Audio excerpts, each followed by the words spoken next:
You ask Tiger to solve. This deals with linear equations with one unknown. The final result is x equals 12.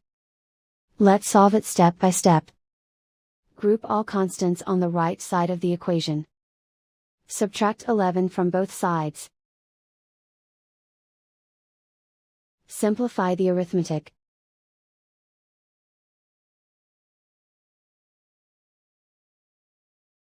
Isolate the x.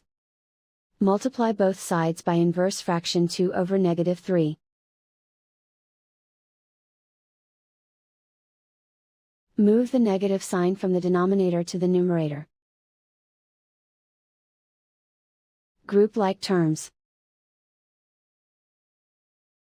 Multiply the coefficients.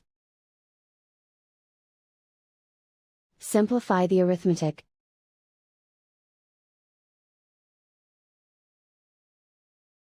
Move the negative sign from the denominator to the numerator. Multiply the fractions. Simplify the arithmetic. And so the final result is x equals 12.